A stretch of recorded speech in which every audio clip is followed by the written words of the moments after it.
And welcome back, everybody, to the final regular season week of Cover 1. I am your host, James Bouligny. I am joined by my co-hosts, Ryan Chadwick and Paul Harris.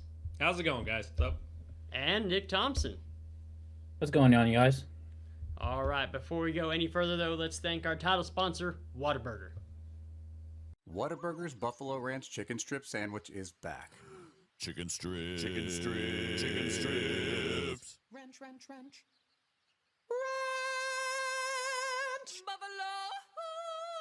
Buffalo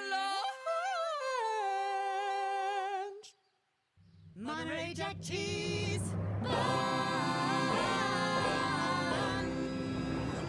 The Whataburger Buffalo Ranch Chicken Strip Sandwich. A beautiful masterpiece. Okay, everybody, it is Central's last game of the season. There's no way they can get into the playoffs, but I'm sure Chadwick's beat up about it. All of San Angelo is, to be honest with you. But Chadwick, go ahead and talk about their game against Friendship real fast. So, you say I'm beat up about it, but I will say that the Bobcats have, in my opinion... Oh, they've drastically improved. Drastically improved, right? So, they enter their last regular season matchup against the district-leading Friendship Tigers this week. And, man, Paul, it's going to be a difficult game. Friendship's averaging 52 points a game on offense. Their quarterback, Holden Phillips, has really come into his own as a first-year starter. They got the D1 commit, Leighton Stone, on the outside, a future D1 commit, Chase Campbell, on the other side, and they're really just doing whatever they want in the passing game, and they've been doing that all season. It doesn't really matter who lines up against them. It's going to be a real tough contest for the Bobcats, but there is a path to victory if Central controls time of possession. The more time that Holden Phillips, Leighton Stone, and Chase Campbell spend on the sidelines, the better the Bobcats have a chance for victory. Now, that's going to involve good coaching, which we've seen all season. It's going to include a heavy dose of the run game. We need guys like Elijah Allen and Squeak to just to have another good game. But while I say it's going to be a really tough contest for the Bobcats, maybe even insurmountable odds there. They've been in pretty much every single game that they've played this season. We were talking about earlier, combined 17-point losses to both Midlands and Odessa Permian. Right, and that was 88 points last year to show the improvement. Yeah, so, obviously the defense has improved. The offense, it looks different this year, but you still got Squeaky as your playmaker.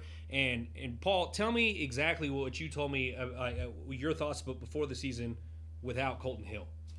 Right, coming off a one-win season, if you told me they're going to lose their best playmaker in week 2, I think that's when he went down week 2, never returned, I would have never thought they would have been able to make this kind of improvement. It's just a huge credit to their coaching staff, Squeak carrying the load offensively. The defense has made huge strides, and other players have stepped up, like Jimmy Edwards, Gavin Johnson, and the line's done a good job. So, despite the adversity, despite the fact they're not getting the playoffs, I don't think you could have asked for a whole lot more from where they were last year to where they are now. Yeah, and I need to give a shout out to Friendship as well, because they graduated a D1 quarterback last year. You had athletes on your skill positions coming into this one, but you had to replace a quarterback. That defense was capable last season, but as soon as you run up in the playoffs, it just turns into a meat grinder. I do truly believe that, with a win against Central, they will have an outright district championship. They'll have the number 1 seed, and they'll have the best path through the playoffs, where we might even see a team from District 2-6A make it to the third round and possibly even beyond. I still don't think that they're quite there yet, but this is a much improved Friendship Tigers team. All right, Nick, what do you think about Friendship? I think Friendship, being 6A, I haven't followed them too terribly much, other than just maybe a scrimmage game before the season even started. But from what I've heard, from what kind of Ryan's been telling me, and what I've heard from Cover 1 with San Angelo Live, I think like Ryan said that San Angelo has been kind of doing well these last few games, but being up here in Lubbock and rooting for a lot of family and friends that are from Friendship, I'm gonna have to go with Friendship tonight, or it's Friday night. Yeah, no, talking about Central, Central can play, spoiler. They get a win here. You can kind of mess with Friendship seeding in the playoffs and get them matched up with a tougher team, and obviously you want to win every game, so I don't think Central's going to go out with the thought process of, oh, we're just going to lose. Like, these seniors are going to want to go out with a big, a big send-off, so go. I mean, you have a get chance. yourself a win. You have a chance to finish the season 500, so that would break like you wouldn't have a losing season streak. And in fact, they're on like a three season losing streak right now, aren't they? Like, because I know 2 years ago they finished 5-6, right? And then last year, of course, was the bad one. So like you could completely avoid that. So it's very possible. It'd be an upset if Central wins, but with the way that Friendship plays, they kind of play up to their competition no matter who they're playing. Like I think if the Bobcats don't let it get out of hand early, they can challenge late in the game. Yeah, and you got to, like you said, you got to keep that offense off the field. Let's go and talk about the other San Angelo team, Paul. Lakeview, they're playing Andrews, 4-team district. Lakeview's already made the playoffs. What do you think their odds are against Andrews here? Andrews has kind of run this district for a while. And Lakeview's not had a lot of success against them. It's unfortunate for Lakeview because they were so close in their first 2 district games. They easily could have beat Pecos and Big Spring, both 1-touchdown losses. And now here they are with really no chance to improve upon their 4 seed. So Andrews has got a great run game. It's in Andrews. So I don't think realistically Lakeview has a lot of chance to beat them. They had their chances earlier in district to get a 2 or a 3 seed and it slipped away. But just like Central, big strides for Lakeview. They're in a lot of games this year. Exciting offense and a bunch of guys coming back next year. So same kind of thing. If they could try to carry some momentum and not end the season on a bad note, that'd be huge. Yeah, Vizo's coming back, the quarterback. So, and he's done really good things with that offense. Well, he's a sophomore. Yeah, so he's got they a couple got him for years. 2 more years. They've got Braylon White coming back. They've got Isaiah Rios coming back. So definitely a bright future. And just like Central, they have made some important strides to go into next year. Right, no, absolutely. And they're looking at Stephenville in the first round? Oof, that's a tough one. Stephenville is state ranked, and they're probably going to be at Jerry World. As painful as it is to say Jerry World. We can't even win a trade. All right, high school, everybody. Back to high school. Chadwick, why don't you go ahead and read Angelo Bolt for us? Poor James. Cowboys fans are struggling, man. Since 1994, Angelo Bolt and Industrial Supply has served the Concho Valley for 30 years and counting. Angelo Bolt is the go-to place for fasteners, power tools, air compressors, safety equipment, and everything in between. Chances are Angelo Bolt will always have what you're looking for when you need it, and in that odd chance that they don't have exactly what you're looking for, they'll find it fast. No request is too big or too small for Angelo Bolt, located at 808 Warehouse Road, where customer service is their top priority. Thank you, Angelo Bolt, for bringing us all our coverage across the Concho Valley. Bro, we traded a 4th-round pick for their 3rd receiver. And Baltimore traded them a 5th-round pick for their number 1 receiver. So, back to high school. I don't know what to tell you about the Cowboys Abernathy. Posted Abernathy.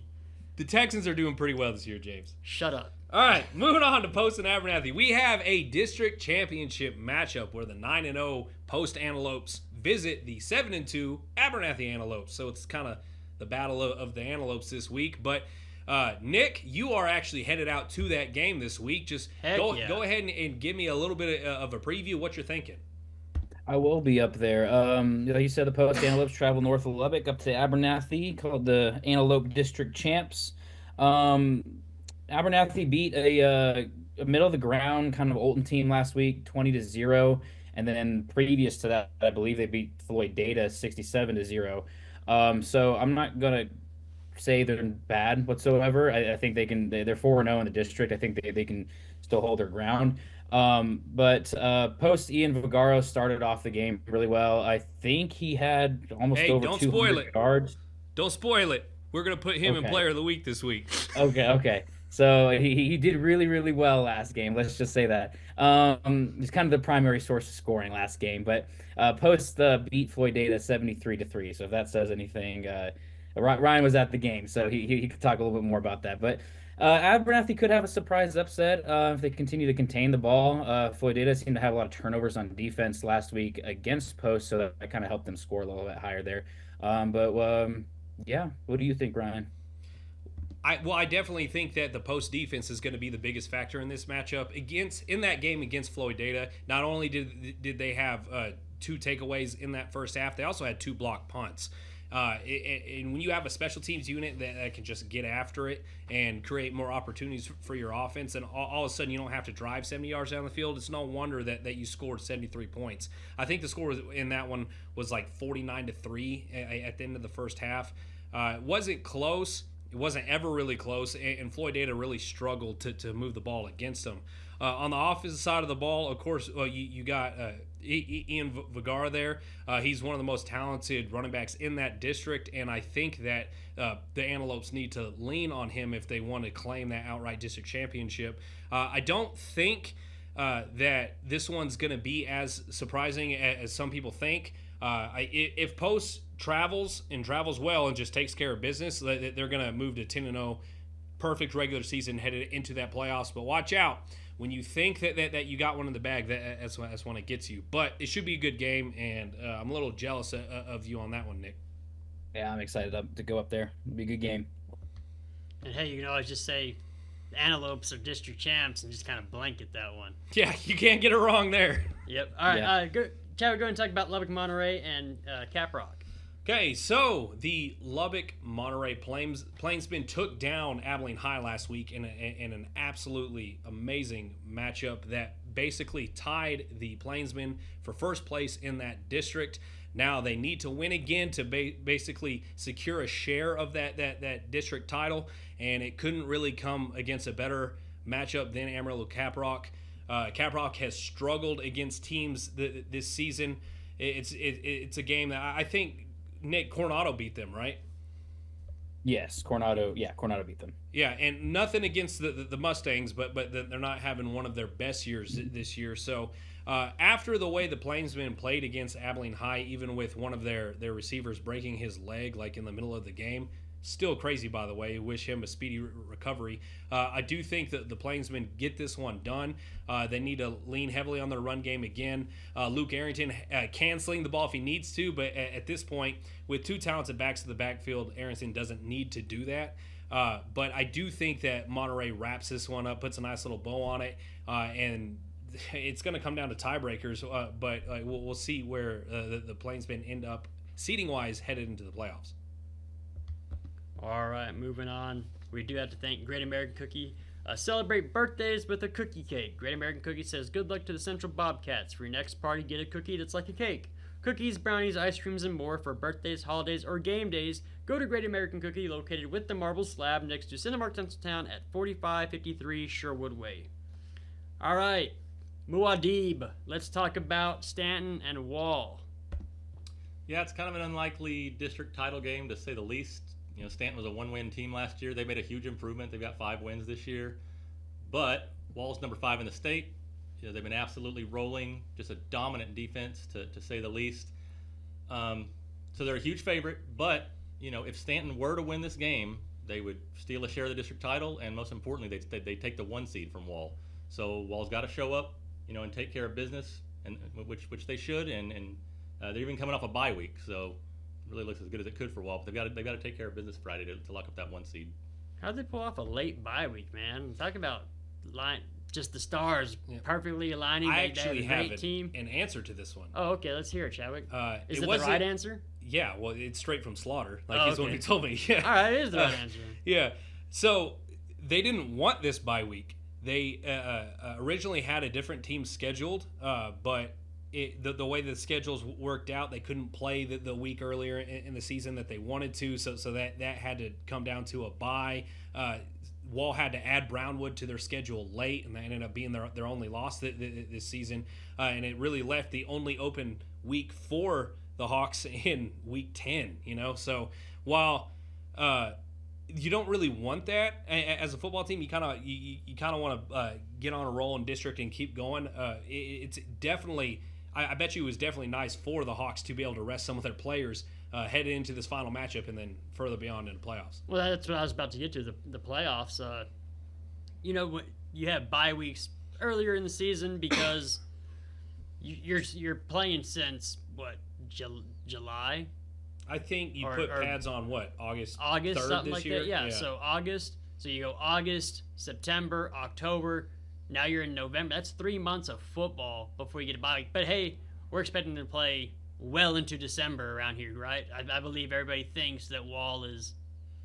I think this is the year the Wall gets past that quarterfinal matchup. I don't think they have a problem getting past Canadian, but I think Gunter is going to be a really good matchup for them. But that's a long ways away. But that's where I would put that's going to be a good matchup between them and Gunter. That's where I think they're going. I honestly think State's not out of the question for this Wall team. I mean, they're the best team in the region, I think. And so all paths headed to the state semifinals, and they're definitely capable of playing in the state final this year. So, and if they make it to that state final, I don't think anyone's beating them. I think if Wall makes it to Gunter, that would be the proverbial real championship game there. Yeah, no, that would be. I mean, I'd have to look at it, but other than. If they can get past Gunter, I think they're bringing home a ring. But, okay, we got to move on.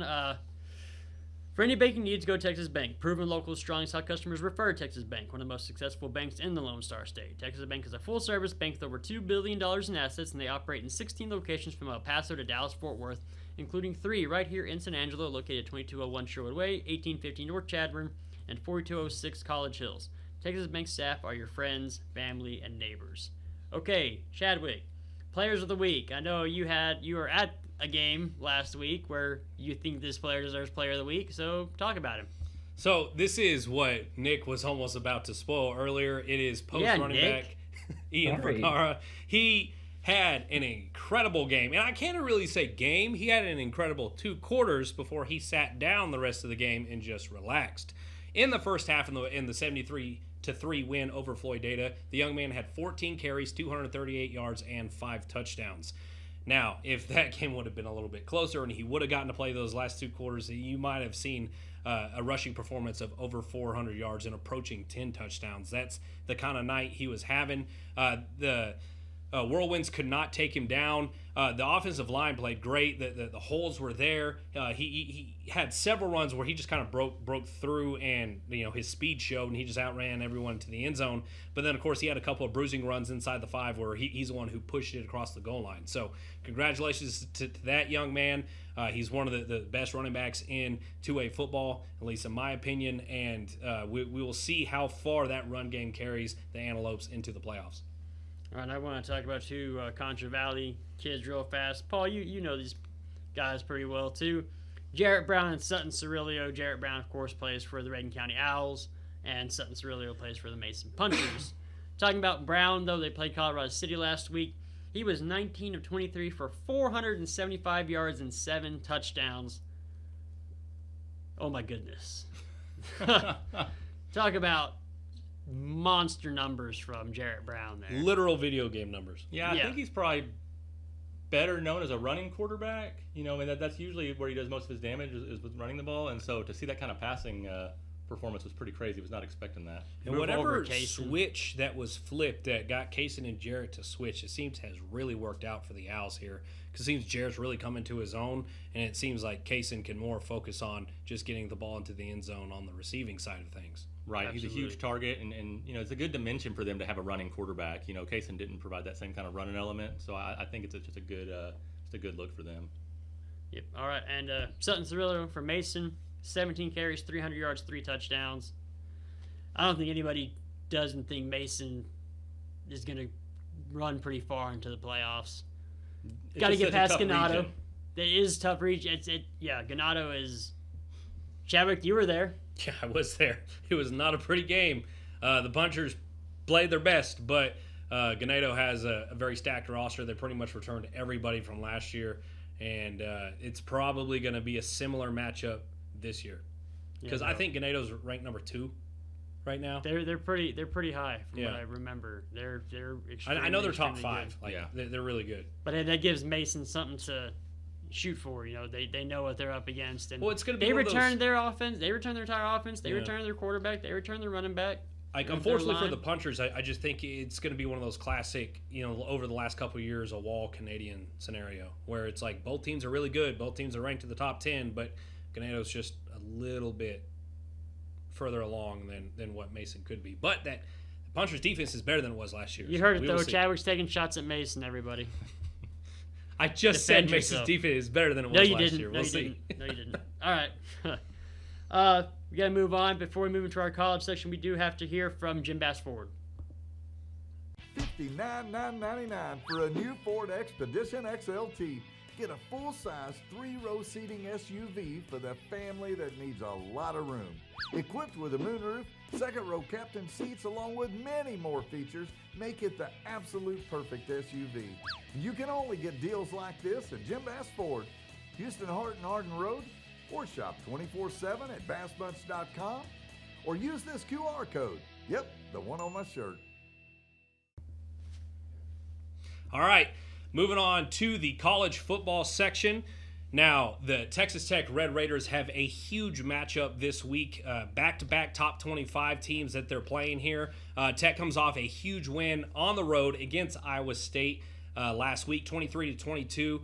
It took until the final minute for the Red Raiders to score a go-ahead touchdown in the rain from Taj Brooks on just outside the 5-yard line on a brilliantly called direct snap in the Wildcat. I don't know. It was a wild finish, and Tech needed that win to become bowl eligible. Not only that, I think their defense needed that motivation after playing pretty poorly against Baylor and TCU over the previous 2 weeks. But this week, Deion Sanders and the number 20 Colorado Buffaloes come to town. It's going to be a huge game in itself just because of the high-profile names in Shadir Sanders and Travis Hunter. Of course, Travis Hunter is a Heisman candidate this year, and Shadir's dad, of course, is Hall of Famer Deion Sanders. Prime time. Yeah. Not only that, the Red Raiders are receiving national attention this week. Fox's Big Noon Kickoff show is going to be in Lubbock that morning. The show kicks off at 9 o'clock, and I think it lasts until 11, which means the Red Raiders are going to have a 3 p.m. kickoff time because they couldn't steal the slot away from Ohio State. Go figure. But in this matchup, the Red Raiders have an excellent chance of winning because despite what anyone says, I do think that the Buffaloes are a very beatable team. Kansas State has proved that. Baylor has proved that. Even though Colorado has made the plays to come back and beat them, that Colorado defense is vulnerable, and it really plays into Texas Tech's strength. I think Taj Brooks is going to have a monster day.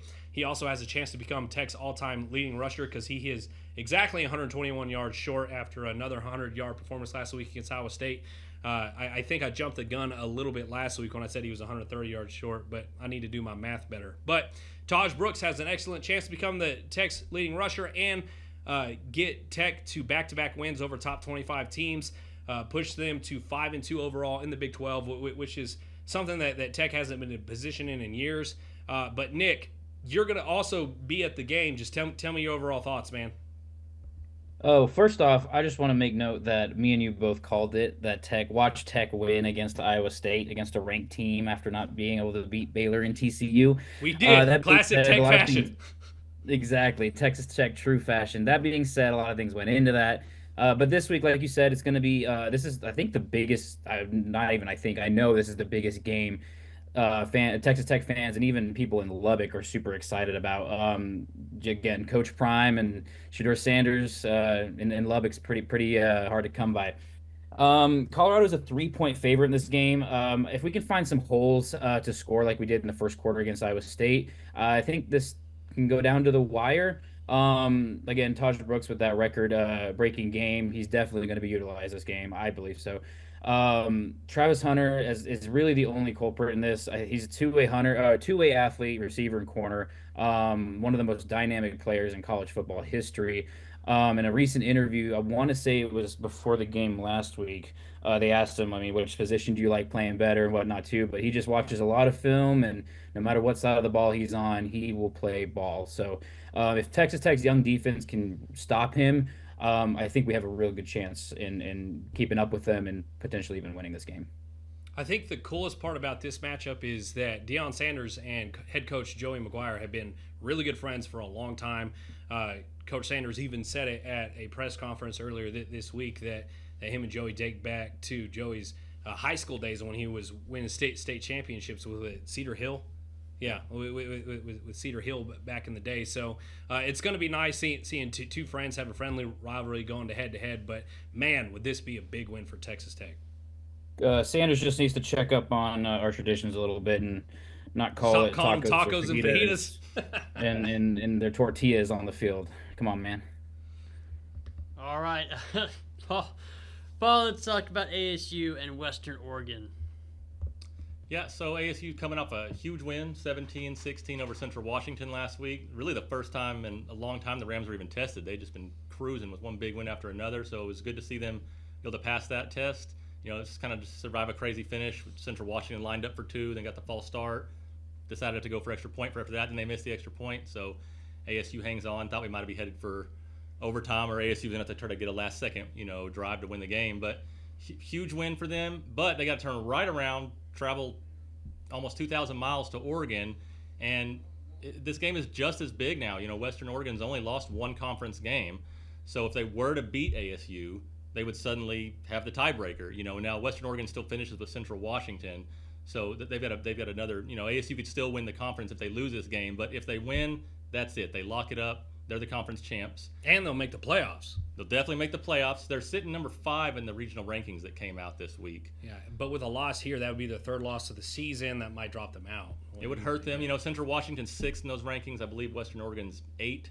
So ASU doesn't want to chance it. After last year, they don't want to keep it close. Just take care of business and then come home next week versus WT and try to finish off that perfect run through conference and improve their regional ranking even more. But Oregon's tough. It's a long road trip. Saturday afternoon game. It's going to be rainy up there probably. So there are some factors that could hurt ASU. Short week. They couldn't practice on Tuesday because of Election Day. So, it's a tough turnaround for them, especially coming off the huge win. But I think ASU's up to the challenge. They have been, all year. Yeah, we know all about Election Day, don't we, guys? We do. We do. Damn, going on like 40 hours no sleep. Hey, I don't know if y'all noticed either. There's a lot of big smiles on this show today. Let's just put it that way. All right. Moving forward, the weekend is incoming. You can catch all the collegiate and NFL action at the ArcLight Bar and Grill inside the Clarion Hotel located at 441 Rio Concho Drive. The ArcLight has the largest video wall in West Texas, in addition to 20 other flat-screen TVs, so you can keep up with your alma mater, your favorite team, or keep up with your fantasy team. The ArcLight Bar and Grill also has daily drink specials and specials from the kitchen. ArcLight Bar and Grill, located at 441 Rio Concho Drive. All right, Chadwick, it's your favorite section here. I know I've said that several times over the season when talking about Central, talking about Texas Tech. Still think Tech is your favorite. You can lie all you want, but you love rubbing picks in my face, so go ahead and talk about picks. So, standings for the picks. Me and Paul are still tied for first place at 39-11. Pretty good pick percentage there this year, Paul. Lucas is in 3rd, and then we have, we have Nick and actually Ernesto in a 2-way tie for 4th, and then, of course, followed by James and Scott in the 6th and 7th spots. But moving on to Central at Friendship, I always reserve one game that I know for a fact I'm going to have to pick against the Bobcats, and unfortunately for Central, it's going to be this week. I've covered the Tigers too much to not know what this team is capable of, so I went with Friendship. Lucas did pick the Bobcats, and so did Scott, but Nick, Paul, Ernesto, and James all went with me in picking the Tigers. All right, moving on to Stanton and Wall. Everybody went Wall. I don't think that should be a shock to anybody. Muad'Dib, you're actually going to be there, right? I will be there. And Ashley's going to be there too. That's right. All right. Looking forward to it. All right, and Chadwick, go ahead and bring up Ozona and Christoval. All right. At Ozona and Christoval, this is another big matchup. Christoval has a chance to lock up a 2 seed with a win this week. They had a big win over Sonora last week. But with that being said, Ozona, the Lions are really good this year. I'm going Ozona, and along with me are Paul, Lucas, Nick, and James. Meanwhile, Ernesto and Scott are picking the Cougars. All right, moving on to Post and Abernathy. Chadwick's going Post, Lucas is going Post, Paul's going Post, Ernesto and Nick are going Post, Scott and I are going Abernathy. And Monterey and Amarillo Caprock, everybody's going Monterey. Yeah, like I said, this one's not going to be as close as some other games will, I don't think. But I think it was really important to note, if Monterey wins this game, they lock up a share of the district title. All right, and now into final thoughts. Nick, I'm going to let you go first. You only got about 8 minutes left on our free meeting from Zoom. So go ahead and talk about your first season of coverage. You got national television, dude. I did. I have some good accolades under my belt. This has been a blast, y'all. This is one of my favorite parts of the week, especially just filming and everything, and then going home and writing about them, about the kids, about the coaches, about all the titles and all the emotion in it. But like you said, we went to TCU. I got a couple cool videos, even been on national television a couple times on those touchdowns. It's been a blast. It's been a great time. Um, I can't wait for playoffs. I can't wait for the championship at Jerry World, and the future so far. All right, Muad'Dib, talk about Miles and Roscoe. Yeah, they're tied for second place in district. So both are headed to the playoffs, but it's an absolutely huge game as far as seeding goes. Last year Roscoe beat Miles by 1 point. That cost Miles. Miles had to run into Collinsville in the first round. Roscoe got to go on and win 2 playoff games before they lost to Collinsville. So that 1 point loss was the difference between 2 playoff trophies. And it's pretty much the same situation this year. The loser of this matchup is gonna end up with Collinsville in the first round. So there's absolutely everything to play for. Teams look competitive again. Should be another great game. Miles has got home field advantage, and with Tevin Meade coming back and giving them that extra dimension on offense, I really think that now that they're full strength, that they're the favorite in this matchup. All right, you point the way. Chadwick, the Central Bobcats. So I just wanted to take this opportunity just to talk about my Bobcats just a little bit more. Now, again, I know it's mathematically impossible to make a postseason run at this point, but man, am I proud of you guys for y'all's performance this season. After finishing the year 1-9, a couple of heartbreaking losses, but overall, it was just some really, really I don't want to call them embarrassing losses, but they were big losses. With the new coaching staff coming in, y'all really bought into what Coach Smith is doing with the program. It just seemed like from week 1 on that this was just a completely different football team. Now, I know this is the seniors' last game, and guys like Squeak who have really put the team on their back and grown with this football team. But go out and have fun, man. This is as a member, and I know that James knows this as well, but as a member of an 0-10 team our senior year, we never got that feeling of claiming a victory our senior year. So football's over after this for a lot of y'all. So I really just want to reemphasize how much fun it's been watching y'all. I'm super proud of you guys, and go out and just have fun your last game as high school football players. One thing we kind of did was put some trick plays in for that last final game to catch the other team off guard, and make it a little more fun. Another thing, let's talk about Coach Smith real quick before we move on to my final thought. Gave us a viral video this year. Yeah, he did. Super fired up after that Odessa game. Well, Midland, but no. I mean, for the Odessa game, had his sunglasses on, just seemed happy and chill, and I mean, it's good seeing a little bit of fire from Crane was very structured, and hey, we're gonna keep the ship straight up and down, and Smith seems to provide a little bit of he kind of gets some passion out there on his, and he's very fired up. Paul, talk about him real fast though. You talk to him after every game. Right. Yeah. No. He's definitely intense, win or lose. I got to give him a lot of credit. It was a tough rebuilding job. I think he was the right person for the job. And I like Coach Crane a lot. He did great. Yeah. things No, with I'm not taking shots at Coach Crane, but right.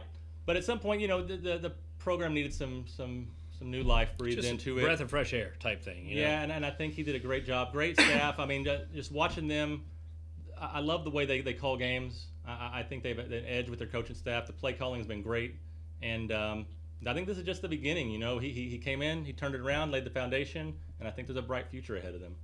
All right. And my final thought is talking about the playoffs. They start next week. Lakeview's made the playoffs. We got a couple other Concho Valley teams. Wall, we expect to go pretty far.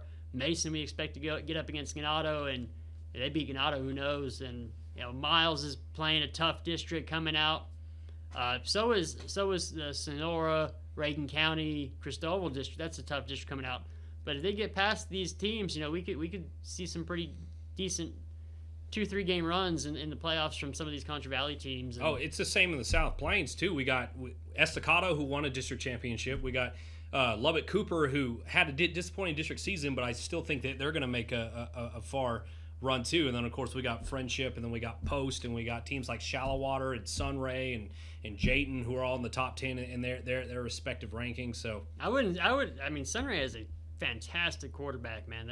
I wouldn't be surprised if they go pretty deep in the playoffs there. I mean, that's one of the teams that I think could also win it all this year.